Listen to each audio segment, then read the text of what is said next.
When you're ready to pop the question, the last thing you want to do is second-guess the ring. At BlueNile.com, you can design a one-of-a-kind ring with the ease and convenience of shopping online. Choose your diamond and setting. When you find the one, you'll get it delivered right to your door. Go to BlueNile.com and use promo code WELCOME to get $50 off your purchase of $500 or more. That's code WELCOME at BlueNile.com for $50 off your purchase.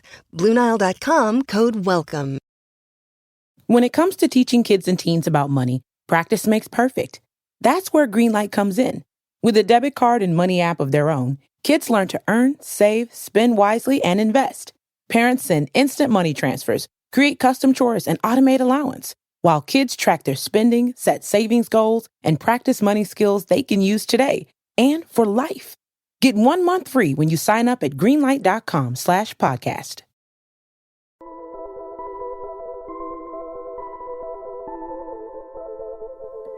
Welcome to Haunting History, the podcast that reaches back into the past for the events that shocked everyone. Tales of true crime, mystery, and the macabre. And when we're lucky, the stories where history and the people who lived it and the paranormal meet. Now, who doesn't live a good ghost story, right?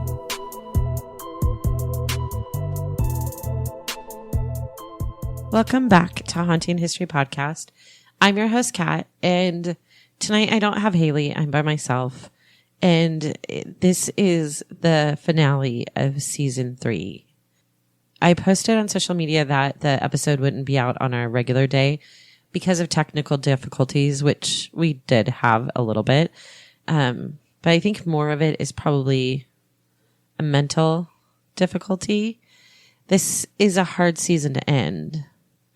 When we first started this, I didn't have any expectations of how it would turn out. I didn't have a thought in my mind that it would be solved or that we would have some major breakthrough or anything like that. But I think that I had originally hoped that there would be some sort of ending. And I don't know that we've done that. I know that a lot of people want to know what our opinion is, and we discussed that in the last episode. And I have to be completely honest. I don't really have an opinion.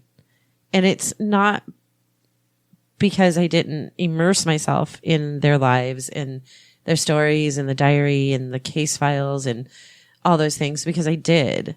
But I think that this story had so many different sides to it and so many different possibilities that it's almost impossible to walk away and know factually what actually happened.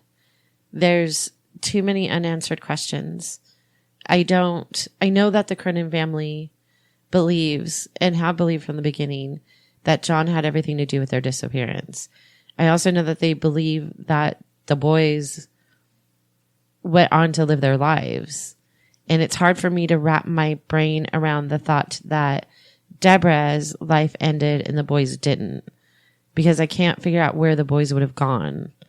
And on the other hand, it's hard for me to imagine a man who Debra loved so much ending her life. He didn't sound like a controlling man. She did whatever she wanted whenever she wanted to do it.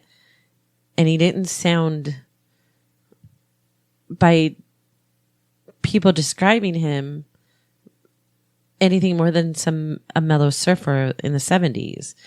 So it's hard for me to imagine that he took her life either.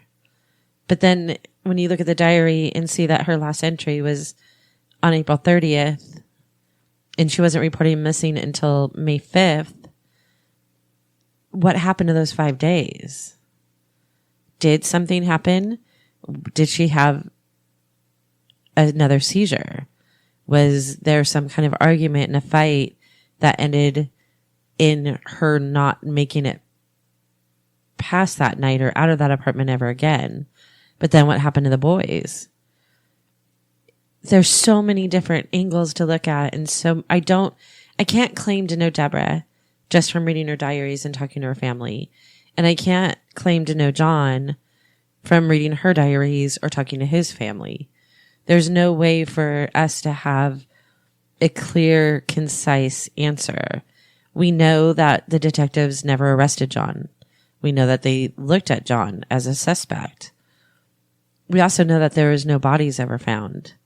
And I guess at the end of this, we don't really know more than when we started, other than their story is out there.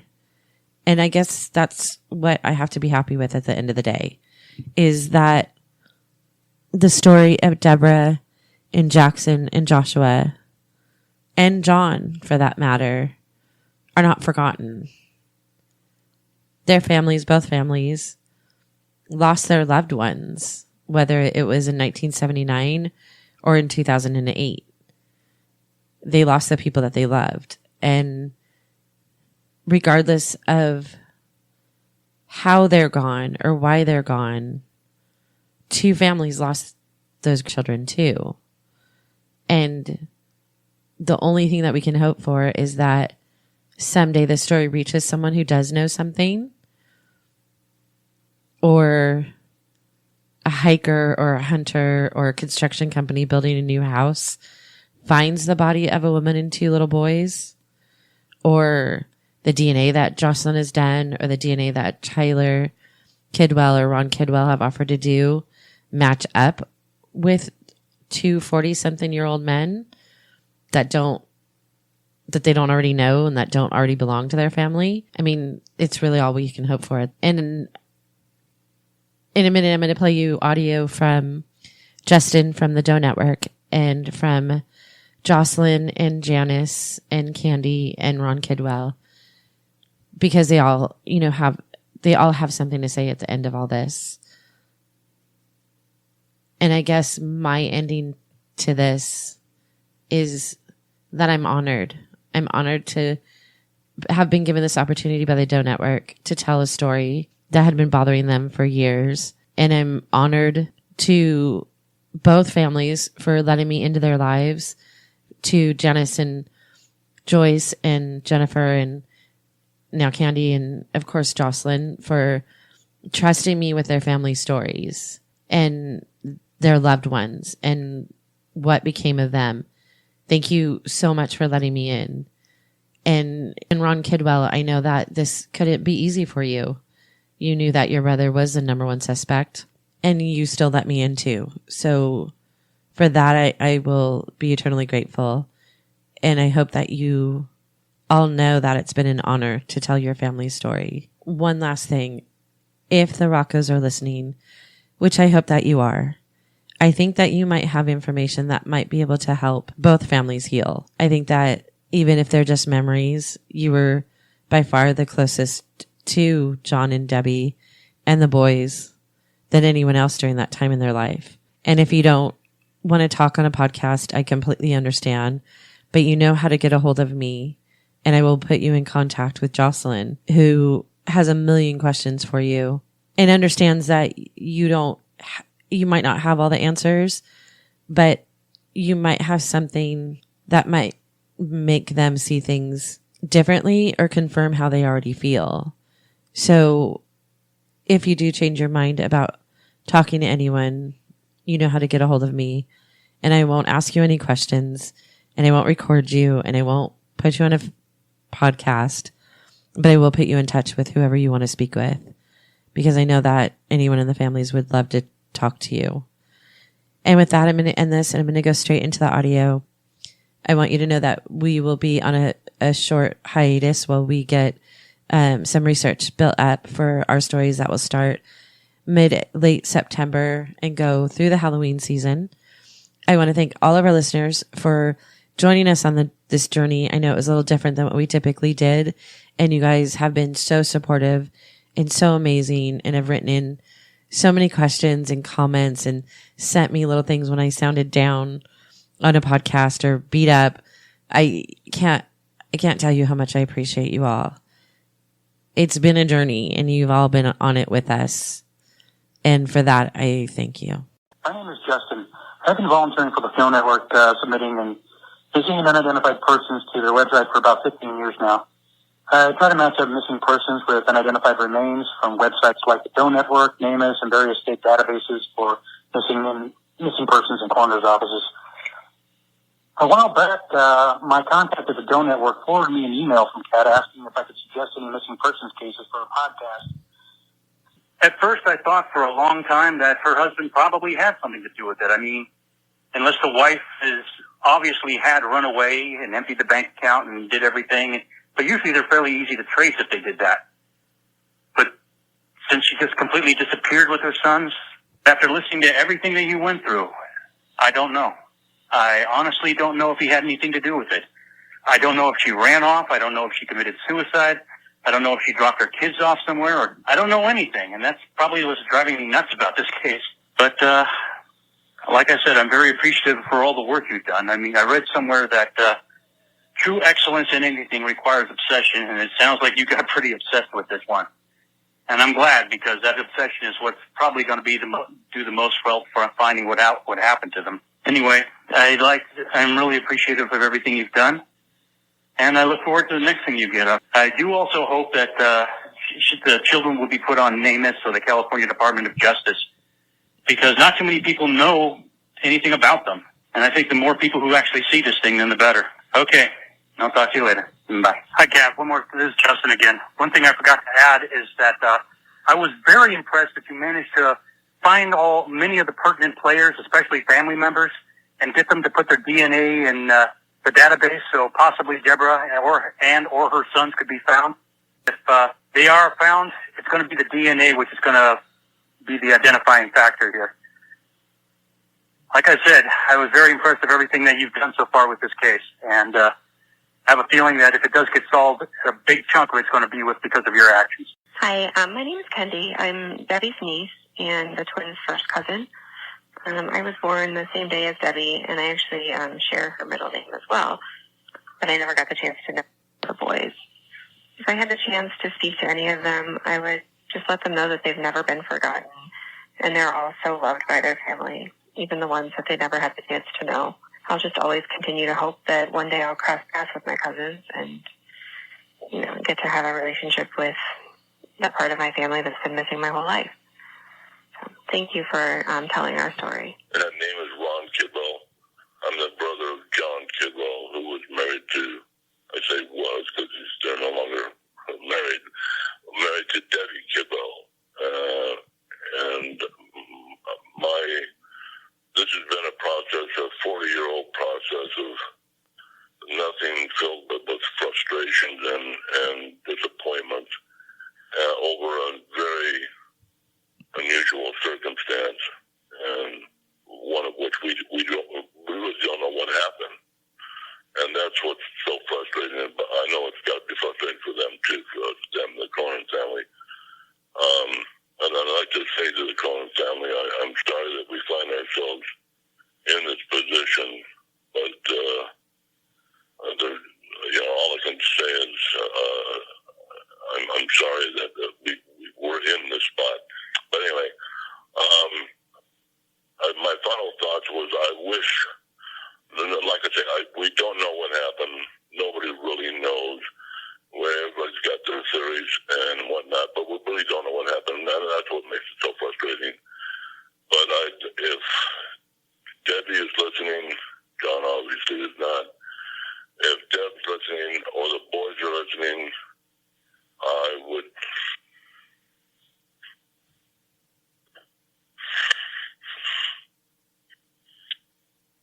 God dang it. Got me again. Give somebody a call.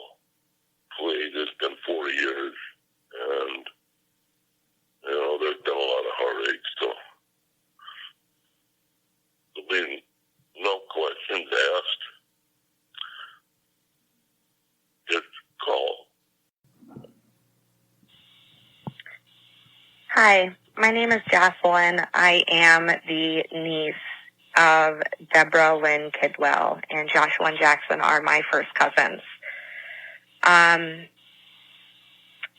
guess when I started this, I didn't really know what to expect.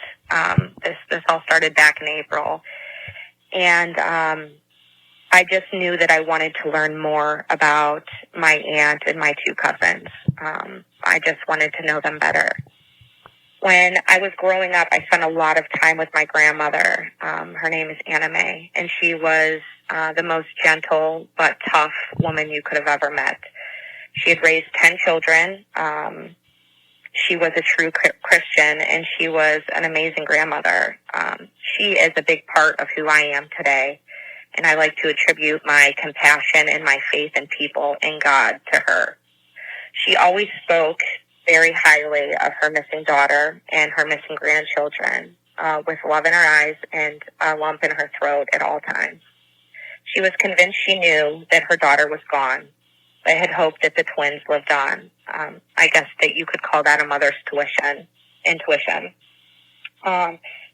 So from this, I drew my conclusion all of my life on what had happened on May 4th, 1979, 40 years ago. I've always thought the same thing.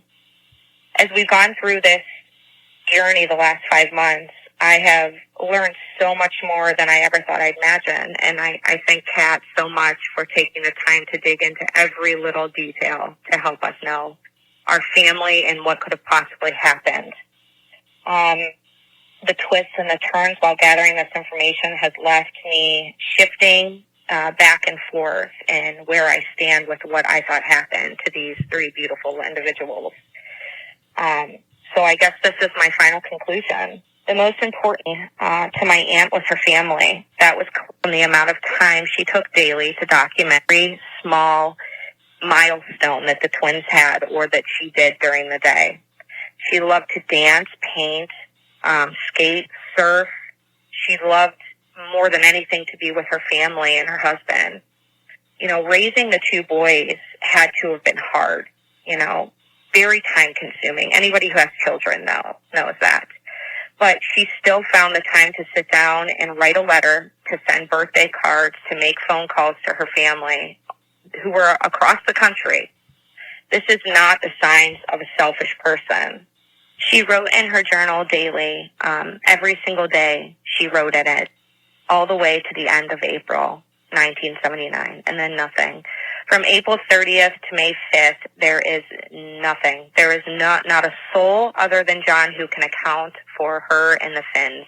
We're talking about a woman who rarely spent a day indoors, a woman who spoke to her friends daily and was in communication with her family as well. She wrote everything down daily, and for it just to stop just seems very suspicious to me. I spoke to a psychic a few weeks ago, and his exact words to me was that she never made it out of her home. He believes that she nor did the Finns ever make it out of that apartment.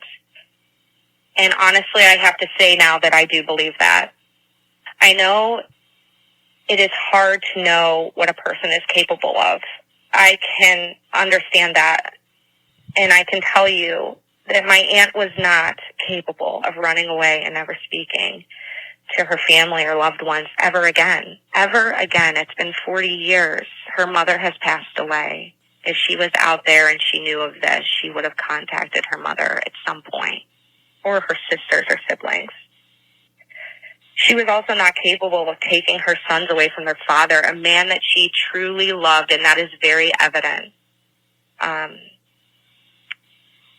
She knew what his struggles were before marrying him, and she still married him and started a family and a life with him. I hate to think that John could have been responsible for taking the life of my aunt. I don't know if it was an accident. I don't know what happened. But I can tell you that I do not believe that she up and ran away and just left. I just want to take the time to thank everybody for their support and for taking interest in my aunt's case.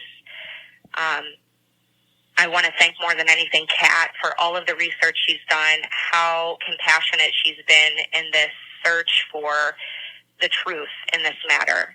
I know that we don't have it in black and white and it's not set in stone, but what you've done for us, for our family, has been amazing. So thank you, Kat. Thank you all for listening, and I hope that one day we all know what happened. Thank you. God bless. This is Janice Barton. I'm Debbie's sister.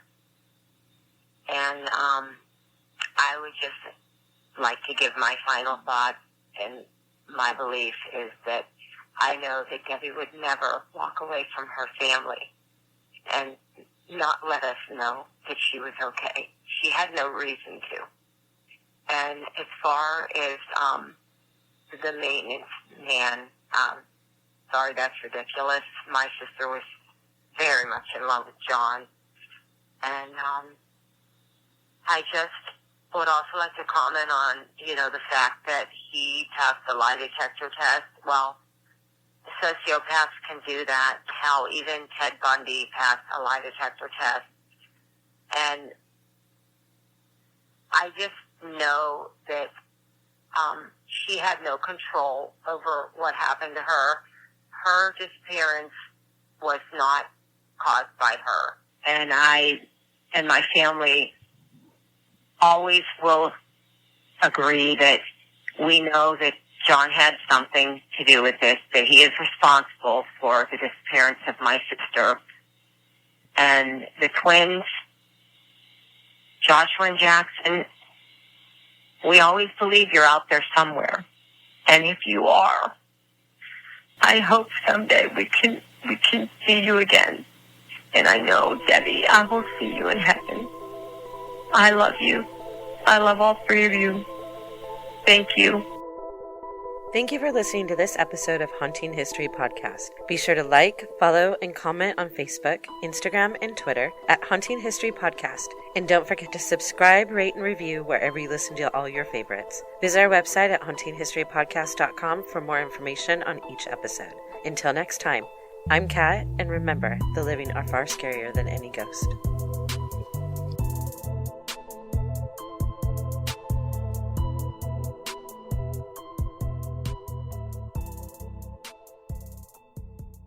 Hey parents, Greenlight is here to take one big thing off your to-do list, teaching your kids about money. With a Greenlight debit card and money app of their own, kids and teens learn to earn, save, and invest. You can send money instantly, set flexible controls, and get real-time notifications of your kids' money activity. Set up chores and put allowance on autopilot to reward them for their hard work. Then learn about the world of money together. Get 1 month free when you sign up at greenlight.com/podcast.